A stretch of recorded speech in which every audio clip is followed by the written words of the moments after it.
Muy buenas noches, Dios les bendiga grande, rica y sobreabundantemente. Esta noche vamos a compartir una palabra la cual he titulado El profeta desobediente. Había un profeta llamado Jonás, el cual Dios le daba unas órdenes muy puntuales, le hablaba con voz audible y él se dirigía a hacer lo contrario de lo que Dios le había mandado. Vamos a ir leyendo la historia de Jonás alineado a la palabra de Dios y conforme vamos leyendo vamos a ir explicando. Esto va a ser un tema muy interesante y de mucha edificación. Dice la palabra de Dios en Jonás, el libro se llama Jonás también, Jonás 1. Vino palabra de Dios a Jonás, hijo de Amitai, diciéndole, levántate y ve a predicar en contra de la ciudad de Nínive, porque ha subido su maldad delante de mí. Y Jonás se levantó para huir de la presencia de Dios. Se dirigía hacia Tarsis y descendió a Jope, y allí halló una embarcación que se dirigía hacia Tarsis, y pagando su pasaje entró en ella para irse con ellos a Tarsis, lejos de la presencia de Dios. Entonces, una contradicción que tiene esta actitud del profeta es que nadie se puede esconder de la presencia de Dios. Le decía yo a algún hombre aconsejándolo, mire, cuando un hombre no conoce de Dios le es muy fácil engañar a su esposa. Y el pensamiento de tal hombre es que si la esposa no lo ve, si la esposa no se da cuenta que ese varón está haciendo lo malo, entonces el hombre cree que todo está bien, pero está ignorando totalmente que Dios sí lo está viendo. Quizás la esposa no se vaya a dar cuenta, no lo vaya a regañar, nunca se entere. Pero delante de Dios nada se puede esconder. Entonces miren qué interesante. Jonás huye. Cree que está huyendo de la presencia de Dios. Pero miren lo que dice el salmista en el Salmo 139. Dice el salmista, ¿a dónde huiré yo de tu espíritu? ¿Y a dónde huiré de tu presencia? Si yo subiera a los cielos, allí estás tú. Si descendiera al Seol, al infierno, y allí pusiera mi estrado, he aquí que allí me alcanzarías. Si yo tomara alas y volara sobre el horizonte y habitara en el extremo del mar, aún allí me alcanzaría tu mano y me asistiría tu diestra. Si dijeres ciertamente las tinieblas me encubrirán, aún en la noche tu presencia podría resplandecer alrededor de mí. Aún las tinieblas no encubren de ti y la noche resplandecerá como el día. Lo mismo te son para ti las tinieblas que la luz. Nadie puede huir del Señor. Segundo, es que la palabra profeta, el profeta Jonás, la palabra profeta significa aquel que pasa más tiempo en intimidad buscando de Dios que con las personas. La palabra profeta significa que cuando él se dirige a hablarle a alguien o a un grupo de personas, él va a hablar lo que Dios puso en su boca, no va a hablar por sí mismo. Entonces, es muy contradictorio que una persona que habita en la presencia de Dios, que escucha la voz de Dios de forma audible, así como yo les estoy hablando, es capaz de recibir esa voz, de escucharla, de recibir una orden directa del Rey de Reyes, del Creador de todo el universo, y decirle, no, Señor, yo para allá no voy. Leíamos que Dios le dice al profeta, levántate y dirígete hacia la gran ciudad de Nínive, porque su maldad ha hecho encender mi enojo contra ella. Diles que en 40 días la voy a destruir. Bueno, acá me estoy adelantando un poquito. Pero dice la palabra de Dios que el profeta dice, yo me voy para Tarsis. Entonces, geográficamente es muy chistoso porque hagan de cuenta que el profeta está aquí en este punto azul. Y Dios le dice, vas a ir a Nínive, donde está este punto rojo. Y la ciudad de Tarsis está abajo, donde está esta línea negra. Entonces el profeta tiene que ir hacia arriba y el profeta dice, yo me voy de la presencia de Dios, me voy a esconder y se va hacia abajo. Y él está convencido que va a huir de la presencia de Dios.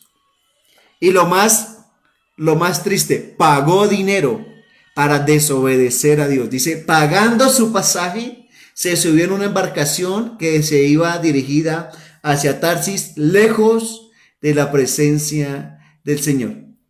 Pero Jehová hizo levantar un gran viento en el mar, y hubo en el mar una gran tempestad, tan grande que la embarcación creía que la nave se iba a partir, se iba a dañar.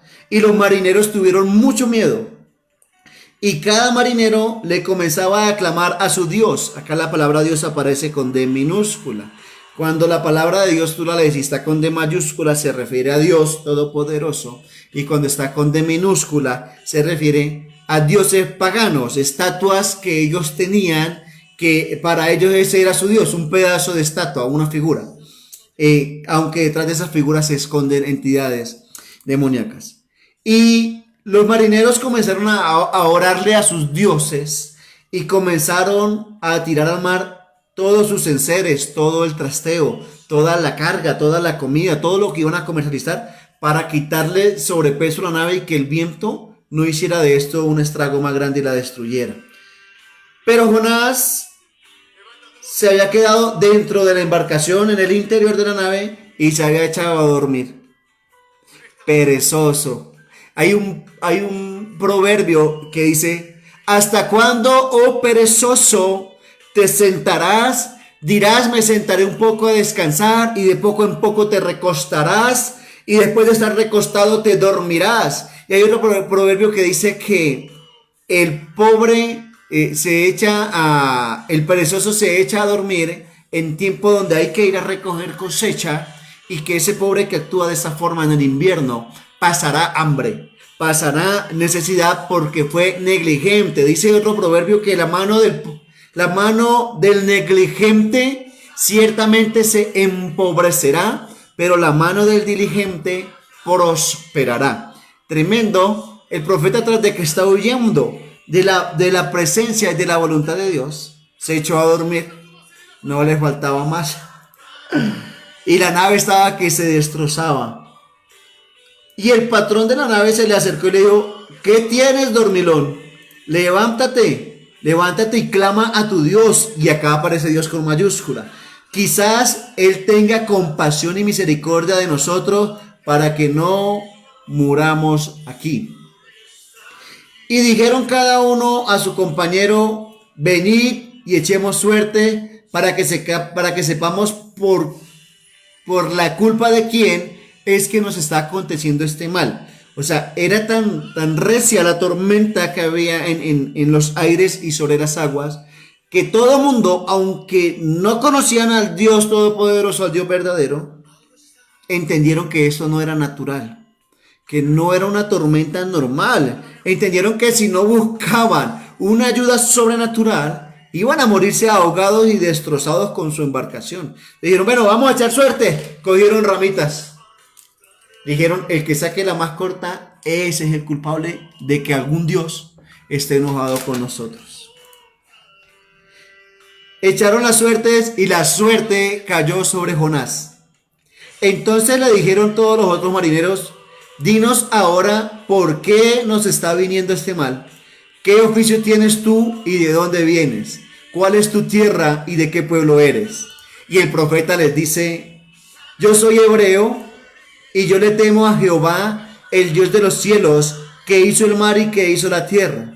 Y aquellos hombres temieron sobremanera y le dijeron: ¿por qué nos has hecho esto? Porque ellos sabían que huía de la presencia de Jehová, pues Él se los había declarado.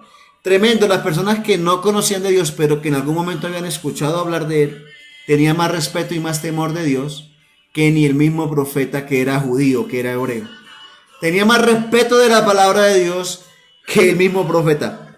Hay una palabra tremenda y me sorprende, porque hay un movimiento, una corriente ideológica que se llama el ateísmo. Y el ateísmo niega la presencia de Dios. Pero cuando uno comienza a escuchar, a leer los argumentos de los ateos, nombran más a Dios que ni los mismos que predicamos la palabra de Dios. Ellos buscando argumentos, tratando de decir que Dios no existe, y es que si Dios existiera no habría maldad, y es que si Dios esto, y es que si Dios lo otro. Y los ateos nombran más a Dios que cualquier otra persona, pero su movimiento se basa en que la existencia de Dios no es verdadera. Ahora, la misma Biblia dice que aún los demonios creen y tiemblan en el nombre del Señor. Imagínense, el mismo diablo cree en Dios porque lo conoce, porque allá fue formado como ángel y después fue expulsado. Entonces una persona atea viene siendo peor que un demonio, porque aún los demonios creen y tiemblan en el nombre de Jesús. Bendiciones, Elizabeth, tía Onivia, Sandra Moreno, bienvenidas. Bueno, entonces pasó así, la tormenta estaba dura, los querían matar, ya sabían que era culpa de Jonás por su desobediencia. Y le dijeron, ¿qué haremos contigo para que el mar se calme? Porque el mar se iba embraveciendo cada vez más y más. Él le respondió, agárrenme y tírenme de la nave al mar, y el mar se aquietará. Porque yo sé que por mi culpa les ha venido esta gran tempestad sobre ustedes. Y aquellos hombres trabajaron para hacer volver a la nave a tierra, pero no podían, porque el mar se iba embraveciendo más y más contra ellos. Entonces clamaron a Jehová y dijeron, imagínense, gente que no conocía de Dios, no conocía la palabra de Dios, comenzaron a orarle a Dios y a suplicarle, Dios mío, ayúdenos, no nos vayas a matar. Te rogamos ahora, Jehová, que no perezcamos nosotros por culpa de la vida de este hombre, ni que ponga sobre nosotros la sangre de este inocente. Temieron a Dios y tuvieron miedo de matar a Jonás. Antes de hacerlo, consultaron a Dios. Señor, perdónanos, no nos reclame la sangre de este profeta, no nos reclame la sangre inocente, porque tú, Jehová, has hecho como has querido. Y tomaron a Jonás y lo tiraron al mar, y el mar se aquietó de su gran furor, y temieron aquellos hombres a Jehová con gran temor, y ofrecieron sacrificios a Jehová e hicieron votos. Se comprometieron ese día a abandonar a sus dioses paganos, a sus estatuas, a sus figuras, y dijeron, de ahora en adelante vamos a creer en el Dios verdadero. Vamos a creer en el Dios que cumple, en el Dios que oye, en el Dios que se enoja pero que tiene misericordia. Ahora dice que apenas Jonás fue lanzado al mar, dice que Jehová tenía preparado un gran pez para que se tragara entero a Jonás, y estuvo Jonás en el vientre del pez 3 días y 3 noches. En este tiempo que Jonás estuvo encerrado en el vientre de ese gran pez, tuvo la oportunidad de reflexionar. Le dijo, Dios mío, perdóname, yo te he fallado, yo he pecado contra ti.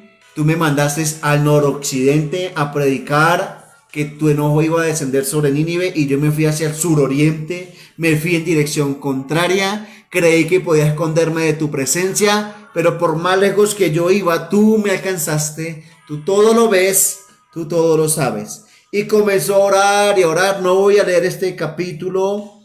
Comenzó a orar 3 días completos, 3 noches.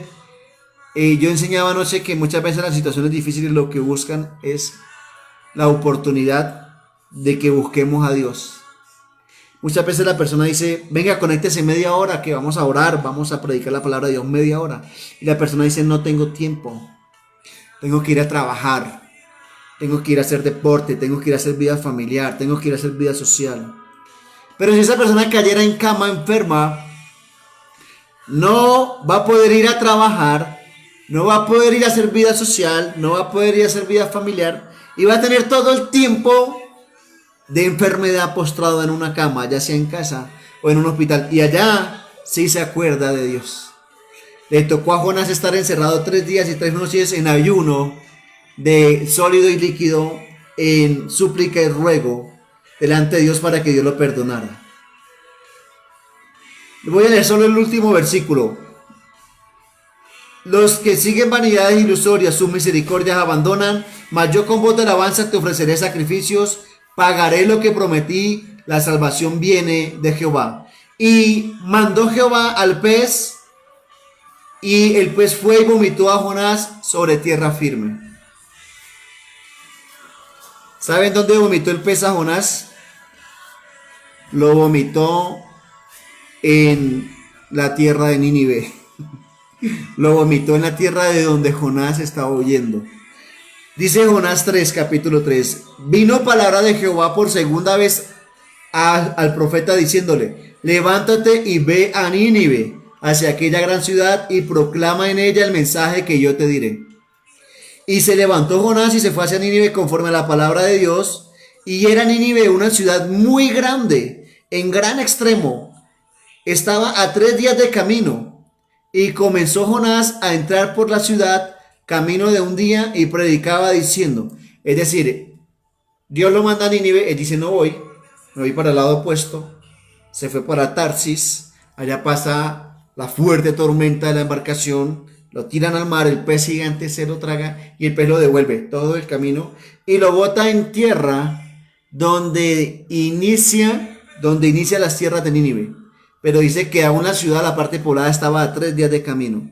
Al primer día de camino él comenzó a ver gente y comenzó a predicar lo que Dios puso en su boca, lo que Dios puso en su corazón. Y la palabra era esta: de aquí en 40 días Nínive será destruida. Y los hombres de Nínive creyeron a Dios y proclamaron ayuno y se vistieron de cilicio desde el mayor hasta el más pequeño de ellos. Y llegó la noticia hasta el rey de Nínive, y el rey de Nínive se levantó de su silla, se quitó su ropa de lujo, se quitó su traje real de lino fino, su corona, se despojó de sus vestidos y se cubrió de cilicio y se sentó sobre ceniza. E hizo proclamar y anunciar en Nínive por mandato del rey y de sus grandes, diciendo: hombres y animales, bueyes y ovejas, no gusten de cosa alguna, no se les dé alimento ni beban agua, sino que cúbranse de cilicio hombres y animales y clamen a Dios, con D mayúscula, clamen a Dios fuertemente y conviértase cada uno de su mal camino, de la rapiña que hay en sus manos. ¿Quién sabe si se volverá y se arrepentirá Dios y se apartará el ardor de su ira contra nosotros y no muramos? Acá pasa algo impresionante y es que la costumbre de echarse silicio se refiere a la tierra, y de sentarse sobre cenizas o echarse cenizas sobre la cabeza, era una costumbre del pueblo judío, del pueblo hebreo, de los israelitas, del pueblo escogido por Dios.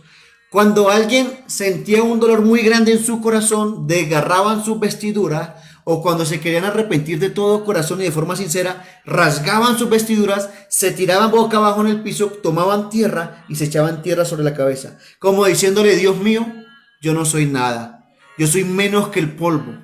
Y tienen razón con decirlo, porque la palabra de Dios dice que del polvo, desde el polvo fuimos creados, y este cuerpo cuando muera al polvo volverá. Era una forma de decirle: Señor, soy peor, soy menos que tierra, soy menos que ceniza. Y en algunas ocasiones no se echaban tierra, sino que se echaban ceniza. Otra cosa que hacían en medio de ese es un acto de humillación, de humillación delante de Dios. Y otra cosa que hacían era que se quitaban la ropa normal o la ropa de gala que tuvieran y se ponían unas túnicas normalmente oscuras. En algunas veces eran unos vestidos hechos con pelo de animales, de burro, de asnos. Normalmente, o cuando eran tejidas, eran túnicas negras, túnicas para tirar silicio, para humillarse, o cafés oscuras o beige. Pero siempre era la humillación desde el corazón, desde la vestimenta y humillándose a ras del piso. Lo curioso es que Nínive mucho tiempo fue enemigo de los israelitas. De hecho, cuando hay una historia, no se sabe si es más adelante o antes de la historia del profeta Jonás, hay un rey muy poderoso que era el rey de Nínive, que era el rey Sennacherib. Él va desde Nínive a destruir la ciudad de Samaria donde estaba el rey Ezequías. Y Dios hace un milagro tremendo ahí, eso es otra historia. Pero esta ciudad era enemiga del pueblo de Dios. Pero ellos sabían cómo volver a tocar, cómo hacer inclinar el corazón del Padre delante de ellos para que Dios tuviera misericordia. Quizás ellos odiaban en algún momento a los judíos, a los hebreos, pero miraban, analizaban sus costumbres. Muchas veces van a haber personas que no saben orar,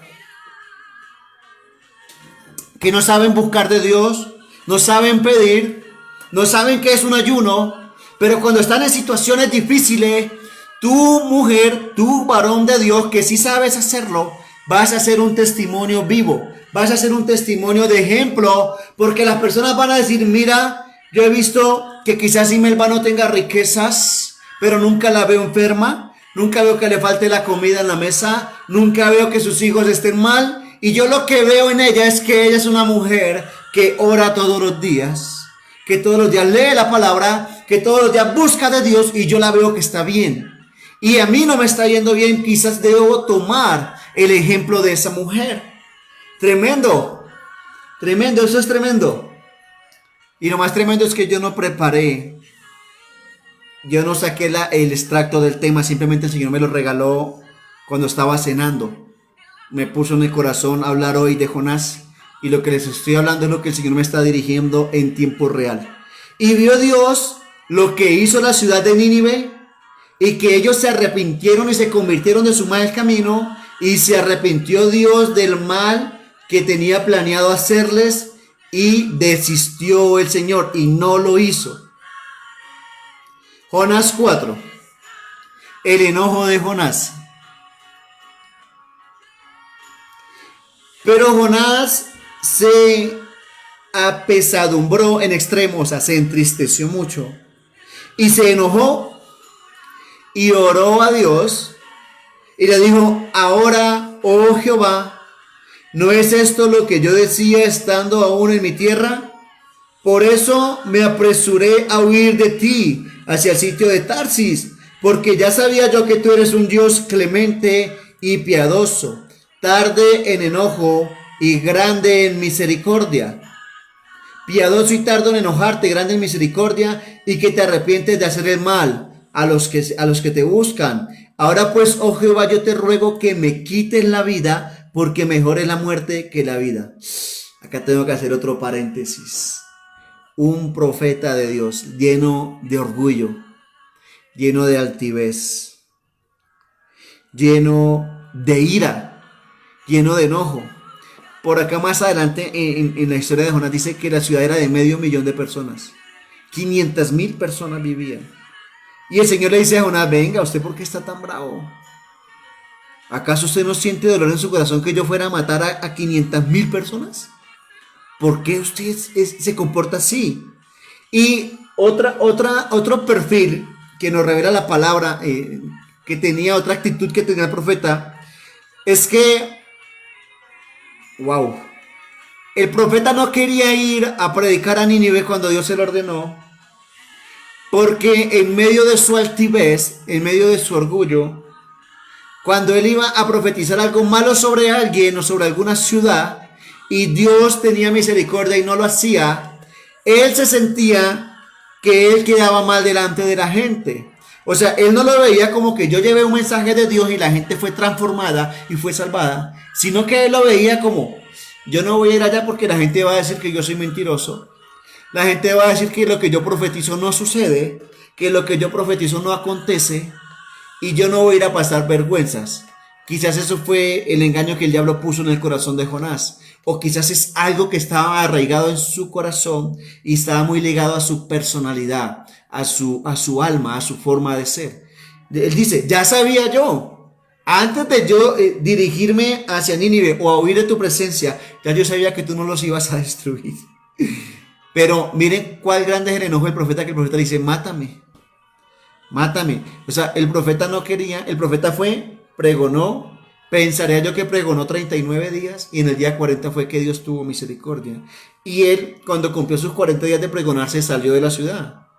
Y cuando se salió y comienza a orar a Dios, dice: Señor, máteme, no me haga quedar mal delante de la gente. Mire que lo que yo oré, lo que yo profeticé no sucedió. Mire que usted es misericordioso, máteme, no me haga quedar mal delante de todo el mundo. ¿Sabes por qué? Porque el profeta estaba anteponiendo primero su nombre, su reputación, antes que poner en primer lugar el nombre de Dios. Obviamente el profeta profetizaba no solamente que Dios los iba a destruir, sino que él iba diciendo: porque ustedes han sido muy malvados, Dios los va a destruir, arrepiéntanse de su mal camino. Y la gente absorbió todo el mensaje, y desde el rey hacia abajo se humillaron, y hasta los animales entraron en ayuno. Ahora Jehová le dice: ¿haces tú bien con enojarte tanto? Y salió Jonás de la ciudad y acampó hacia el oriente de la ciudad, y se hizo allí una enramada y se sentó debajo de ella a la sombra hasta ver qué acontecería con la ciudad. Entonces estamos hablando del día 40, porque la profecía era que en el día 40 el Señor iba a justiciar esa ciudad. Pero fue en el día 40 donde el Señor dice: no, ya no. Ellos se arrepintieron, ellos cambiaron. Entonces Dios, al ver que Jonás por un ratico le dio la sombra en una enramada que él hizo, pero el sol como va rotando, bueno, la tierra se va moviendo y el sol va cambiando su parte de iluminación. Dios dice, yo le voy a poner una sombra más chévere para que mi profeta que está enojado se calme, se serene, se le pase el insole y Dios le manda a crecer en un instante. Le manda a crecer como una especie de enramada de arbusto natural que florece de repente. Dice, y preparó Jehová Dios una calabacera, la cual creció sobre Jonás para que le hiciera sombra sobre su cabeza y le librase de su malestar. Y Jonás se alegró grandemente por ver este prodigio. Claro, ¿quién no? Imagínate tú estar sentada en el rayo del sol a las 2 de la tarde.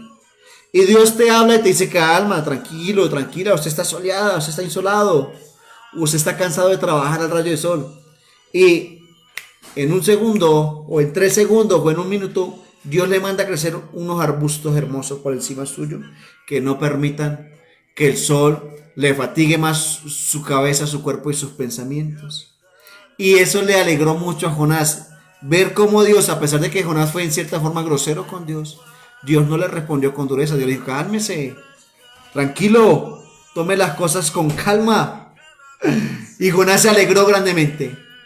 Pero al venir el alba, al día siguiente, o sea, al amanecer, Dios preparó un gusano, el cual hirió el arbusto, la calabacera, y la calabacera se secó.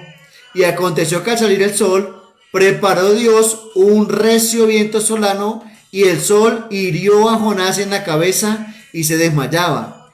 Y Jonás siguió deseando la muerte, diciendo, mejor sería para mí la muerte que la vida. Entonces Dios le dijo a Jonás, ¿tanto te enojas por la calabacera? Y él respondió, mucho me enojo, hasta la muerte. ¿Cuántos de nosotros no somos así? Que cosas muy pequeñas, muy diminutas, nos hacen enojar en gran manera. Y nos hacen decir groserías gigantes, nos hacen tratar mal a la gente que nos rodea, nos hace lastimar a nuestros seres queridos. Y hay una frase que dice, hay 3 cosas que en la vida no vuelve: la palabra dicha, la flecha lanzada y la oportunidad perdida. También dice la palabra de Dios en el libro de Proverbios que aún el necio, o sea, el necio es el que no piensa para hablar, que aún el necio, cuando guarda silencio en ciertas situaciones, ese necio será contado por sabio. Entonces Dios le dice, usted se está enojando mucho por nada. Usted se está enojando por una sombra que usted no sembró, usted no le echó agua, usted no la cultivó, le dio sombra todo un día y al día siguiente, como ya no estaba porque el gusanito de seda se la comió y el viento se llevó las enramadas de ese arbusto, usted se enoja hasta el punto de quererse morir. Usted está haciendo muy mal. Pero mire cómo es Dios de misericordioso. Le está poniendo un ejemplo de que no tenía por qué enojarse tanto. Y Dios le dijo, Jehová le dijo, tú tuviste lástima de una planta, del arbusto, de la calabacera, en la cual tú no trabajaste, ni tú fuiste el que la hiciste crecer, que en el espacio de una noche nació, y en el espacio de otra noche se secó, murió. ¿Y no tendré acaso yo misericordia de toda la ciudad de Nínive? Aquella ciudad, mire, les pido disculpas, yo estaba diciendo mentiras. Aquella ciudad donde hay más de 120,000 personas que no saben discernir entre su mano derecha y su mano izquierda, y muchos son animales.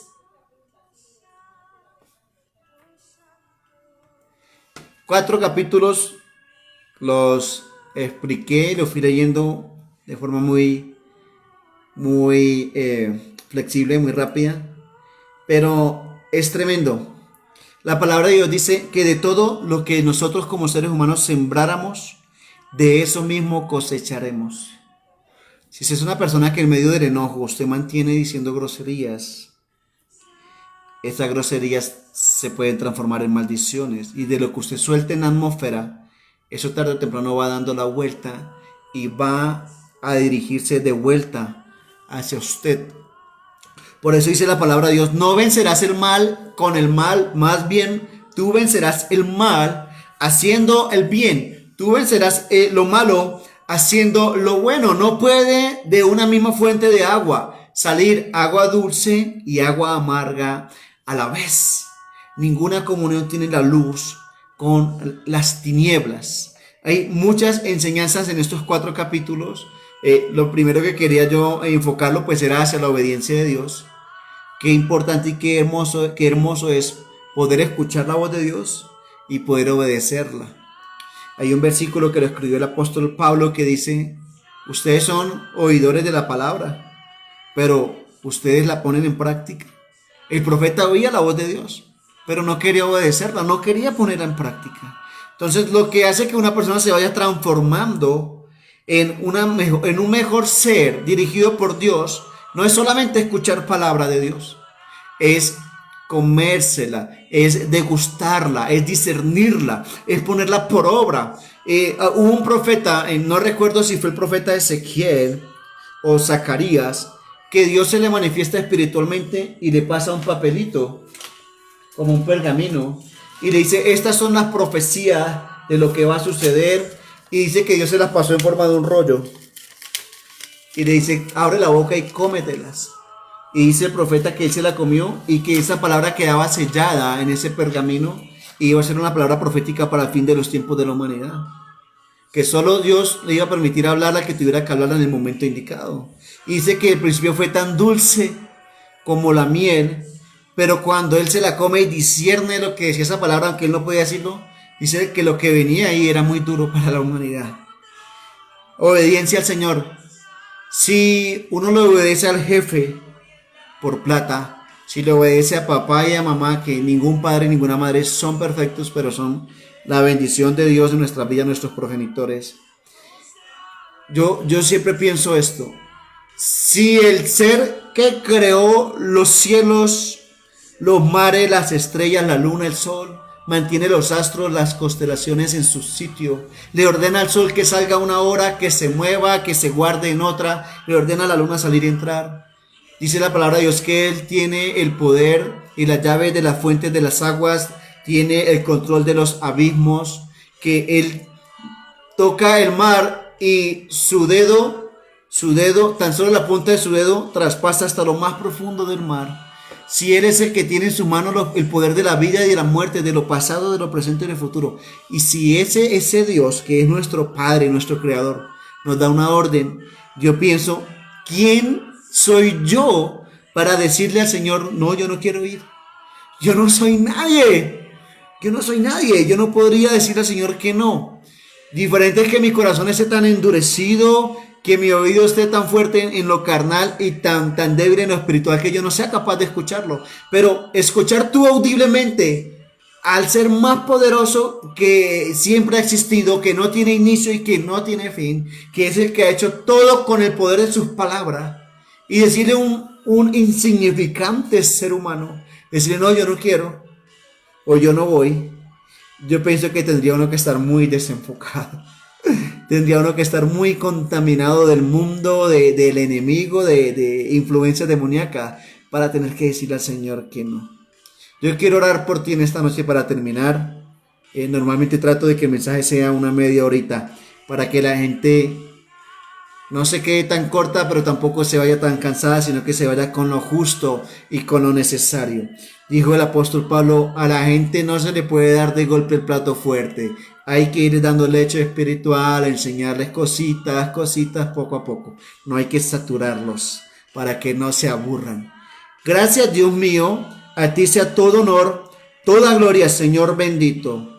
Toda rodilla se doblará delante de ti, dice tu palabra. Gracias, Dios mío, por esta noche. Gracias por la vida de las personas que se conectaron. Gracias por la vida de las personas que fueron edificadas en esta noche. Gracias porque tu palabra es viva y eficaz. Tu palabra discierne y traspasa lo profundo de nuestra mente, de nuestros corazones, de nuestros pensamientos. Tu palabra traspasa hasta los huesos, los tuétanos, Señor bendito. Solo tú conoces lo profundo que hay en nuestros corazones. Dios mío, yo te pido, Señor, que nos transformes, que nos ayudes a no ser desobedientes, a no ser rebeldes como lo fue el profeta Jonás, Dios mío. Ayúdanos a oír tu hermosa voz, de tal manera que la podamos comprender.